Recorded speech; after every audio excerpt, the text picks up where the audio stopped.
ሰላም ቋዳ ሓመጻኹም ናብቲ ቻነለይ እንዳበልኩ ኣብዚ ዘለኹም ሰሰናይ ውዕድ መንጥዕናን ሓጎስን ይምነየልኩም ከምቲ ንዓይ ተታወብዑ እንደለኹም ብጣዕሚ ዘመስግነኩም ናይ ሎም ማዓንቲ ከዓ ነዚ ይመስል ሒዘልኩም መፅየ ደለኹ ኣብ ዘለኩም በብደለኹም ቋንቋ ከተተርጉሙ ትኽእሉኹም ዘይተረዳእኩም ብውሽጢ ትፅሕፉ ለይ ማለት እዩ ክምልሰልኩም ክእለ እዚ ከዓ ከምቲ ትሪእዎ ዘለኹም ብደንቢ ሓፂብኩም ትፈርኡ ወጪ ኣውፂኻ ክትሓፅበለካ ፅሩይ ክኸውን ኣለዎ እንጂ ከምዛ ዝሕውሰን ዘለኹ ኩለን ትሩስ ከይበሰለት ስጋ ከይበሰለ ኩሉ ብሓንሳእካ ትሕውሶ ከምዛ ዝሕውሳ ዘለኹ ልክዕ ከምዚኣ ምሳይ እንተደኣ ሰሪሕኩም ክርዳእኩም እዩ እዚ ከዓ ፃዕዳ ሽጉርቲ እዩ ጨው ቁሩብ ተይና ንገብረሉ ኣብቲ መብሰሊ እዩ መረቕ ስለንገብር ማሃቂ ማለት እዩ ከይበስሖ ዝኾነ ድኾነ ሕቶት ኣለኩም ከዓ ብውሽጢ ፀሓፉለይ ክምልሰልኩም ክእለ ዘይተረዳእኩም ማለት እዩ ወይ ዘይተረዳእክን ኩልኹም ብሓባር ወድኹም ጓልኩም ንኩልኹም እየ ክገልፅ ከለኹ ዝገልፅ ዘለኹ ከምዛ ትሪእዩ ዘለኹም ጌርኩም ሽዑ መመሊእኩም ትዕሽግዎን ማለት እዩ ከምዚኣ እንዳዓፀኹም እንዳመላእኩም ትኸድንዋ ከከዲንኩም ከምዚአን ተቐምጥዎን ማለት እዩ ኩለን ምስ መላእናየን ከዓ ናብዚ ከይድና ማለት እዩ ሕጂ ክትርእይዎኹም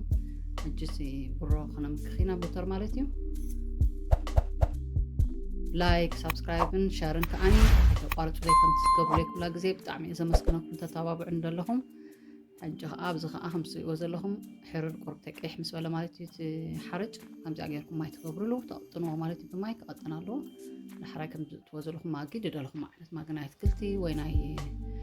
ሬንድ ኣንበስተን ግን ናይ ኣትክልቲ ፅቡቕቲ ዝበለፀ ማለት እዩ ብተኽሊ ስለንገብር ደለና ከምኡ ጌርኩም ትገብሩ ትኽእሉኹም ማለት እዩ ከምዛ ዘእትዎ እንደለኹ ትእትዎን መኽደኒ ህንፅቐጦይና ካልእ መኽደኒ ንእሽተይ ጌርና ወይ ቢያት ንእሽተይ ጌርክን ኣብ ውሽጢ ዝኣቱ ክትከድንኦ ኣለክን ከምዚኣ ዝገብራ ዘለኹ ሕጂ ማለት እዩ ንምንታይ ፋሕ ንኸይብል ማለት እዩ ሕጉሶ ክበስል ከሎ ገሊን ክትተብስል እንጉፍያ ምስ በሰለ ክትሪኦ እንዳፀቐጥክን ከምዚኦም ክትመስል እያ እቲ ዘይትብልዓ ንክወፂኡ እቲ ናይቲ መረቑ ክትሪኦ ቁርብተይ ዘይቲ ከዓኒ እንታን ከይላጋገብ ድሕሪት ትገብራሉ ማለት እዩ ንሽሙ ቁርብተይ ይኽን ግን ክህልዎ የብሉን ሰዓታት ከም ኣበሳስልኡ እንዳርኣኽን ከምዚ ኣነ ዝሪኦ ዘለኹ እንዳርኣኽን ማለት እዩ ውግእ እንዳበልክን ትሪኦ ትኽእለኽን መረቕ ከዓ ከምዚ ጌርክን ዳሕራይ እታ ኬዘ ክሮይተ ኬዘ እታ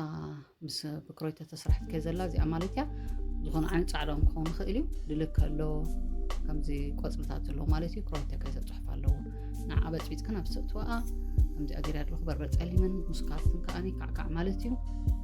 ኣብ ሱዳን በርበረ ፀሊምን ከዓ ኩላ ግዜ ኣለኒ ከምዚኣ ጌርክን ትንስንፃላ ማለት እዩ ሓረጣ ክን ርኢኽን ሕፍስ ምስ በለት ቀስ ኢላ በሲላ ከምዚኣ ዝገብራ ዘለኹ ጌርክን ተቐርበኣ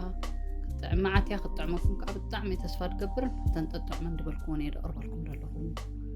ንዓይኒ ጣዕማኒ ንዓኹም ከዓ ክጥዕመኩም ተስፋ ገብር ዝኾነ ሕቶም ዝህልወኩም ግን ሓቡርኒ